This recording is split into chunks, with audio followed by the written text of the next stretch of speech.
It was a crisp Monday morning in Washington, D.C., the type of day where the political tension in the air could be cut with a knife.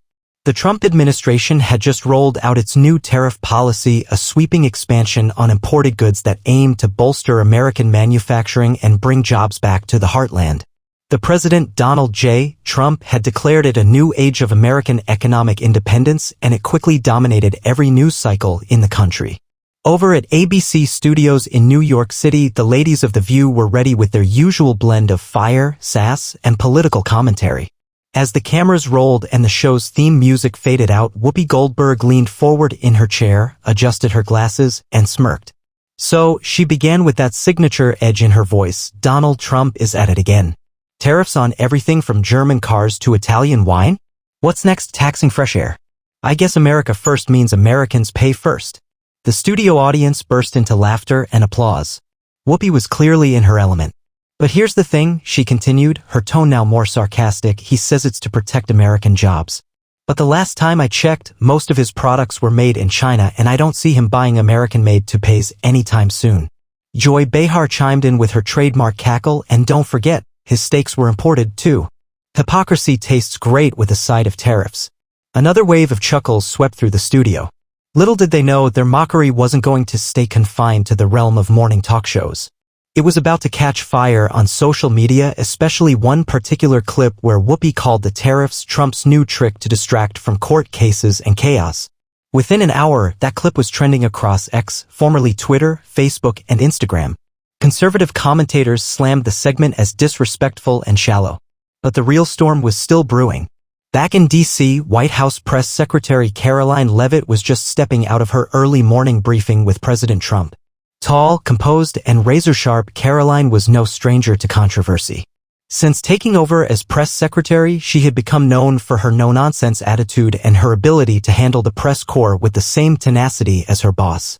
When an aide rushed in with a tablet showing the viral clip from The View, Karoline raised an eyebrow. She watched it silently twice. Then she looked up at the aide and asked coolly, have they forgotten how tariffs work? Or is this just another Hollywood stunt? By noon, Karoline had composed her rebuttal.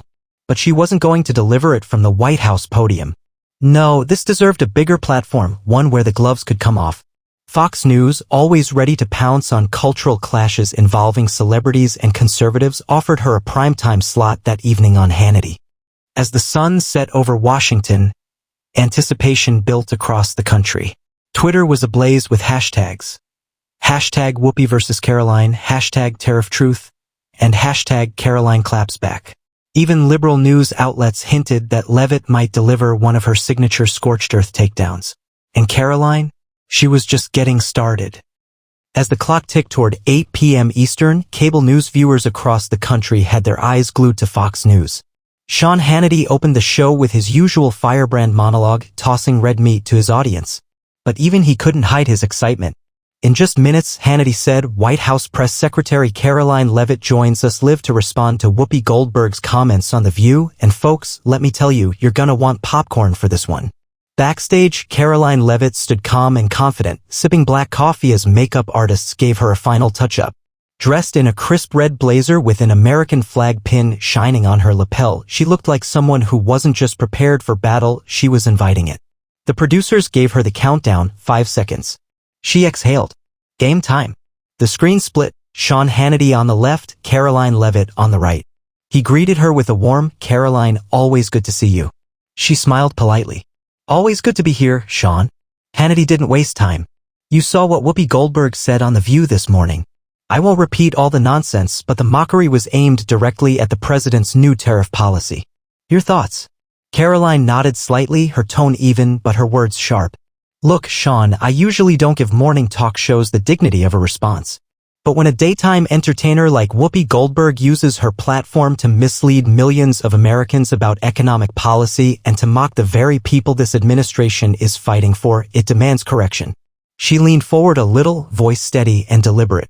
Tariffs are not a distraction. They're a strategic tool to bring back American manufacturing. Under President Trump's leadership, we've already seen companies like U.S. Steel reopening plants. We're talking about real jobs in real places, Ohio, Michigan, Pennsylvania. Places Hollywood elites like Whoopi couldn't even find on a map. Twitter exploded. Hashtag Karoline Unleashed began trending within minutes. Karoline wasn't done. She joked about wine and cars, Sean. That's fine, her privilege allows her to laugh. But let me tell you something, there's a family in Indiana that isn't laughing because their factory closed down in 2012 when jobs were shipped to China. They're finally seeing hope again because President Trump is willing to stand up to unfair trade practices. Something Whoopi Goldberg clearly knows nothing about. Sean nodded, grinning like a proud coach watching his star player dunk on the opposition. Whoopi, Karoline continued, once starred in a film called Sister Act. Maybe it's time she joins Reality Act because mocking the struggles of working-class Americans for applause isn't just bad economics, it's bad character. Boom. Clips of Karoline's appearance flooded YouTube and TikTok. Conservative influencers called it the speech of the week. Even independent voters tuned in, surprised by the clarity with which Karoline broke down tariffs. Some even commented, "Why doesn't anyone explain policy like this anymore?" But perhaps the most unexpected reaction came from the view itself. Producers scrambled. Social media was ablaze. And Whoopi, she wasn't laughing anymore. The next morning, the tension in the View studio was thick enough to slice with a knife. What was supposed to be another typical episode of lively banter and political commentary had now morphed into something much bigger. The show's producers huddled before airtime, frantically rewriting segments and coordinating with legal and PR teams. Why? Because Karoline Leavitt's takedown on Hannity had gone viral. Every major news outlet, CNN, MSNBC, Politico, The Hill, had picked it up. Pundits called it a masterclass in media combat and the sharpest moment from a press secretary in years. Even some liberal outlets admitted Karoline knew her facts and she delivered. Inside the green room, Whoopi Goldberg scrolled through her phone. The smile she usually carried before showtime was gone. For the first time in a long time, she had become the story and not in a good way. Joy Behar tried to comfort her. "Whoopi, it's nothing. Just another Fox News firestorm. They'll move on tomorrow." But Whoopi wasn't convinced. "She didn't just go after me. She framed me as being out of touch with regular Americans. That sticks." As the show opened, Whoopi attempted to reclaim control of the narrative. She smiled into the camera, though it didn't quite reach her eyes. "Well, we stirred the pot yesterday, huh?" she said. Apparently, Karoline Leavitt, President Trump's mouthpiece, didn't like what I said about the tariffs. She gave me a little scolding on Fox News last night. The audience gave a few supportive claps, though it was a bit more subdued than usual. "I just want to say," Whoopi continued, voice firmer now, "we're entertainers, yes, but we also talk about real stuff. We're allowed to criticize policy. That's free speech. That's America." But Karoline had anticipated that angle. That very morning, she had tweeted, "Criticism is fine. Misinformation that mocks the suffering of working families? That's not free speech. That's arrogance disguised as activism. Hashtag facts matter." The tweet had over 2 million views within hours. The View's producers, sensing an opportunity, made a bold move. They reached out to the White House press office later that day with an offer. Would Karoline Leavitt be willing to come on The View, live, and debate the issue face-to-face? When Karoline got the invitation, she didn't hesitate. Yes, she told her communications team. "Let's go into the lion's den." The Trump administration gave her the green light, confident in her poise and precision. After all, Karoline had proven time and again she could hold her own against hostile media. This time, it wouldn't just be about defending policy, it would be about defining the narrative in the heart of enemy territory. Back at ABC Studios, Whoopi got word that Karoline had accepted. She blinked. "She's really coming here?" "She is," a producer confirmed. "Live? Tomorrow." For the first time, the stage wasn't just a talk show set, it was about to become a battlefield. The day had arrived. ABC Studios was buzzing with more tension than a State of the Union address. Security was doubled, camera crews were prepped for every angle, and producers whispered in frantic tones backstage. The audience line outside the studio stretched around the block. Everyone wanted a front row seat to see what would happen when Karoline Leavitt entered the View's domain. Karoline arrived sharp at 8:30 a.m., ahead of the 11 a.m. live broadcast.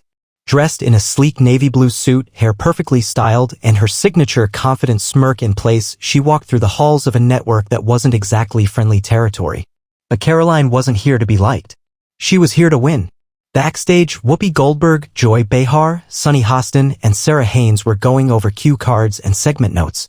The air between them was different, less sisterhood, more strategy. When Karoline entered the green room, the room went still for a moment. She greeted the producers politely, shook a few hands, and calmly sipped her tea. 10 minutes before airtime, the lead producer approached her. "Karoline, we just want to make sure the conversation stays respectful." Karoline looked up, not unkindly. "Respect is a two-way street. Let's hope your hosts remember that." The countdown started. 5, 4, 3, 2. "We are live," the floor manager called out. The theme music played and the hosts appeared with their usual wave and smiles, but this time there was an undeniable nervous energy. They opened with light banter about spring fashion trends and Taylor Swift's upcoming tour, and then the main event. Whoopi cleared her throat. "All right, everybody. Today we're joined by Karoline Leavitt, the current White House press secretary under President Donald J. Trump. She's made headlines lately for her fiery defense of the administration's new tariff policy and for her, let's just say, strong words about us here on The View. Welcome, Karoline." Karoline smiled tightly as she took her seat. "Thank you, Whoopi. Glad to be here." Whoopi didn't waste time. "Let's get to it. You called me arrogant and out of touch. All I did was criticize a tariff policy that a lot of Americans believe will raise prices. That's not misinformation, that's opinion." Karoline didn't flinch. "You're right. Everyone's entitled to their opinion. But when that opinion ridicules the struggles of working-class Americans, when you laugh about wine prices while families are trying to keep jobs in Indiana, that's not just opinion. That's elitism." The audience shifted. A few clapped. Sunny Hostin jumped in. "But tariffs have historically hurt consumers. Studies show they increase costs." Karoline interrupted, not rudely but with clarity. "Some do. That's why tariffs must be targeted, not blanket. What President Trump implemented is a strategic countermeasure against countries that have flooded our markets with cheap goods, putting American factories out of business. Some do. That's why tariffs must be targeted, not blanket. What President Trump implemented is a strategic countermeasure against countries that have flooded our markets with cheap goods, putting American factories out of business. It's about leverage. It's about negotiation. And it's working. Manufacturing job growth is up 6% since last quarter." Sarah Haynes raised an eyebrow. "But isn't this hurting international relations?" Karoline leaned in. "What hurts international relations is weakness. For too long, we bent the knee to global powers while our own people suffered. This president said no more. That's not isolation, that's leadership." Boom. The crowd reacted again, louder this time. Whoopi folded her arms, trying to pivot. "So you're saying I can't joke? I can't criticize?" Karoline didn't miss a beat. "You can joke. You can criticize. But with that platform comes responsibility. Americans don't need celebrities laughing at them. They need leaders standing with them." The room was silent. Then clapping. Applause. Some of it came from unexpected places. Karoline smiled, calm and composed. And for once, Whoopi had nothing to say. The studio lights dimmed as the show went to commercial break. But the atmosphere in the View studio remained electric. Karoline Leavitt leaned back slightly in her chair, her expression cool and steady, while the hosts sat unusually quiet. Behind the cameras, the producers exchanged stunned looks. They had expected a clash, but not this. Karoline hadn't just survived the lion's den. She had walked in with facts, poise, and purpose and walked out with the crowd in her corner. As the cameras turned off for good and audience members filed out, many were already on their phones, tweeting, recording TikToks, and posting stories. Karoline Leavitt just educated The View. That was a political mic drop. "I don't even like Trump, but that woman? Respect." Meanwhile, conservative media erupted. Tucker Carlson, broadcasting later that night, replayed highlights of Karoline's performance, calling it a cultural moment bigger than politics. He said, "It's not just about tariffs anymore. It's about attitude. The left had a monopoly on mockery, and now they've been checkmated by a 30-year-old press secretary who understands what the working class feels every single day." Karoline herself didn't say much on social media after the appearance, just a simple tweet. Microphone hashtag mic dropped hashtag for the people United States. The tweet racked up 10 million views in less than 24 hours. But the aftershocks went beyond media buzz. Pollsters noted an unusual spike in approval for Trump's tariff policies among suburban independents. Small-town mayors across the Rust Belt began referencing Karoline's wine versus work argument. Conservative PACs immediately clipped her remarks into new ads. And The View? They were flooded with emails, many supportive, others furious. One thing was clear, Karoline Leavitt had hijacked the narrative, flipped the script, and exposed a vulnerability the hosts weren't ready for. The White House was thrilled.